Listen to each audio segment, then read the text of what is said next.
Hey guys, number one Marmaduke fan here. We're looking at Tomo, Volume 2 from Zondervan Publishing. Story by Jim Kruger, or Kruger, art by Ariel Padilla. So I reviewed Volume 1, and the TLDR of my Volume 1 review is I enjoyed it. I liked the art. I was a little worried that the protagonist Hannah was coming off as a little bit like a Japanese Dora the Explorer, and but I enjoyed Volume One enough that I said I'm going to keep reading it. I'm going to keep reviewing it, and I'm glad I do. My rule is as long as I enjoy myself, I keep reading. In Volume Two, I really like how they're building this up. It's this is a Christian American manga, right? And so what I really like they're doing is this feels like a story about a Christian family as opposed to a Christian sermon disguised in the form of a bad story. And Hannah's personality is starting to come out a little bit more. So she was a little bit of a blank slate in Volume One.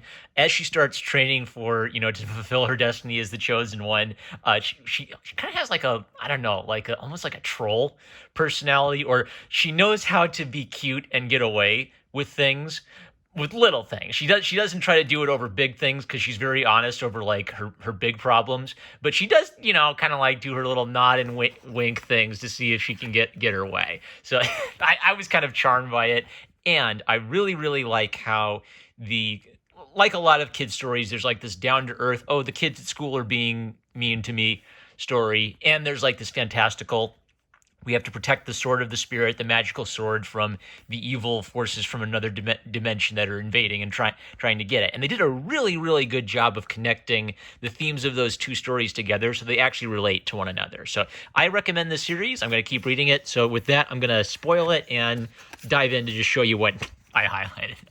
I shared this on Twitter. He didn't say no. Out of context, manga fan. All right, so she brings in the training dummy into dinner. It just kind of like joking around that she tells her grandfather, well, you're the one who always says to love your enemies, so I thought I'd invite the training dummy in. And her grandfather makes the point, yes, I want you to love your enemies, but sometimes loving your enemies means that you can't let them hurt other people, right? So what I really like about her grandfather especially is her grandfather is a Christian. Hana doesn't know anything about Christianity. And I really like how they have the grandfather, what's his name? Oto-san. Oto-san, that's such a straightforward name for a character. But anyway, they do a really good job of having him feel like an authentic Japanese Christian, where he has this cultural heritage, but he wants to live consistent with his Christian faith, which means that he has kind of a different perspective than a non-Japanese person might. Like, he's actually learning things from his cultural heritage, and he looks at his Japanese cultural heritage through a Christian lens, and they're very, very subtle about it. So he's basically teaching her to love thy enemies as thyself, but he's also making the point that part of loving your enemies means you can't let them be evil. You actually have a duty to intervene if they're going to hurt and kill a bunch of people, right? And so that's some of his martial arts background coming into it, where it is not against the Christian's faith to learn self-defense, to practice martial arts and self-defense. So that was really neat. Jumping forward a bit, Hannah's personality starts to come out a bit, and kind of like how she'll crank up the cuteness to see if she can get him to tell her like secrets she wants to know, or to get out of a little training. And I one of the themes I really like about this is the parental figures are understanding but firm.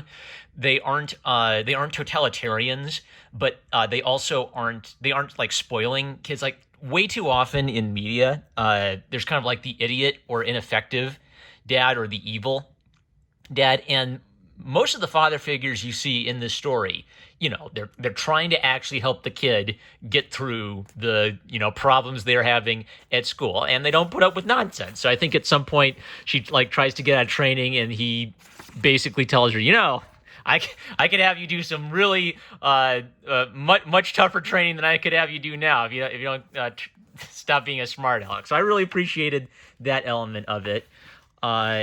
Then kind of like jumping back into the magical kingdom. I think his name is Lord Ardath, the big old bad guy. Anyway, so what I liked about him in Volume 1 is he is willing to sacrifice his minions to get what he wants, but he's not insane. He won't kill you over a small mistake. And I really like that balance because he's evil. He's an evil king who wants to take over the universe, but he's not, I don't know, he's not scenery chewing evil. And they're establishing this theme that he has a counselor who tells him that in order to be a good king, you have to be ruthless, which is really good because that means that the only counsel he's getting is bad counsel. So I don't know. They seem to be kind of setting him up to be a more complex villain. Still a very straightforward bad guy wants to take over the world, but there's a hint of some complexity in there.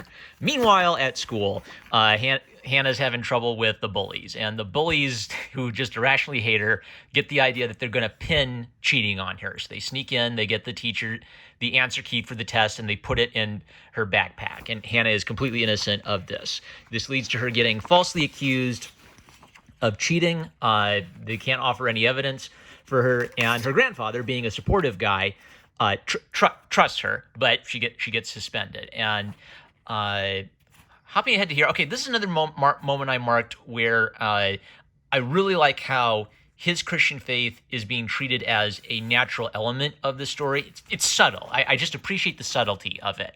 So she asks him, let's see here. I was wondering why there aren't any, yes? Well, for a place that's like a Binsatsu, I don't see any temple images or symbols or anything here. So he's modeled his dojo to look like a Japanese dojo, but he doesn't have the religious aspects of Shinto religion present in his dojo.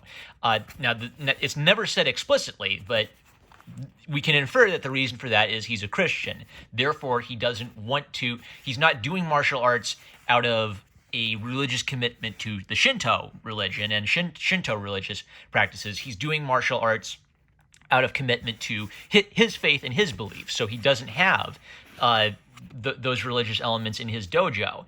And so when she asks him about this, he explains it in this way. This place isn't like other martial arts schools where I've studied. And he says, part of what I train you to understand, Hannah, is that your body is a temple. So what I like about this is your body is a temple to the Lord is a Christian worldview idea. And he's basically applying this understanding to martial arts. You have to prepare. Bad times are coming. The literal bad guy foxes are going to come kick down our door and try to take the magic sword for us. So you have to train to prepare for that day because you know that bad time. All you know have as a guarantee in life is that bad things are going to happen. So for now, we prepare for those bad things to happen. Therefore, you train your body to prepare for that, and it's almost like his dojo is a symbol of that kind of simple, straightforward duty or dedication. So it is an example of him trying to live consistently with his Christian faith while also teaching martial arts. Yet he applies it to actually kind of like teach an interesting lesson. I don't want you to focus on. I don't want you to treat the dojo as a magical spiritual place. I want you to see yourself as the temple. That's a great idea. It's a great application of a spiritual idea to martial arts that makes sense with his character. I love that. So as they're having that talk, the bad guys come in and we gotta save the day. Is that a Naruto reference? A Naruto reference in my Christian manga? It's more likely than you think. Moving forward, we have like a fun combat sequence. I noticed some little printing errors here. It looks like they were running low on ink. The art is overall excellent. The paper is okay, and I don't know. I think this is a quality manga, and it deserves like a, I don't know. You could splurge for the budget and try to eliminate some of these little problems, but that isn't on the artist. That's on Zondervan. Also, I want to highlight maybe just a couple pages of. I really like how in the fantasy world they like make sure to like make Lord Ardath look big and intimidating and detailed. They make the magical world look magical, and that makes a nice contrast between their magical kingdom and our regular world. They're just like a very funny situation where the bad guys who are foxes end up being taken to the zoo by animal control and the monkeys throw bananas at them. Great classic little kid comedy. And again, all right, so Brittany, her friend, talks to her dad, who is the pastor of Otosan's church. And I really like him because he is a strong father figure who just gives really good advice. And Brittany is wondering, is Hannah a cheater? And he wants to know, well, did she confess to doing it? Do they have hard evidence that she did do it, or is she just accused of doing it? And Brittany wonders, well, why would they suspend her if she wasn't guilty? Where he makes the point that I'm a pastor. One of the most important stories I teach about is about an innocent person who was convicted of something he didn't do. Right. So again, they're bringing in his Christian faith explicitly, but very naturally. He's applying it to Hannah's situation, which is that in this world, there can be injustice. You can be accused of something you didn't do.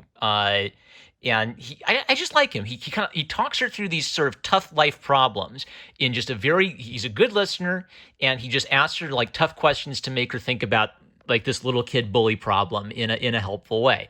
Really good. I love good father figures in art. More cool fantasy shots. And there's also like a really neat thing where she's accused of being a cheater at school falsely, and the bad guy foxes who show up accuse her grandfather of stealing the sword from them, right? So the magical element is tied directly into her element. She knows what the truth is. She knows she didn't do it, and she has faith in her grandfather, who has faith in her. Fantastic. We find out that Tomo can talk, and we can infer that maybe he has some connection to the magical realm. There's this kind of neat thing where the minions have failed, and they plead for their lives so that they can continue to serve him. And they actually don't show what Ardath decides, but what I'm inferring is that he's a good enough a leader that he won't execute you unless, I don't know, like you betray him or you're guilty of gross incompetence. So I just really like that balance to him, where he's not quite the evil emperor in Star Wars. All right, so a very genuine, very fun little adventure story. I think this would be great for maybe ages 7 to 12. Yeah, I'd say 7 to 12. This is good for that age range. All right, number one Marmaduke fan. I love you guys. Catch you later.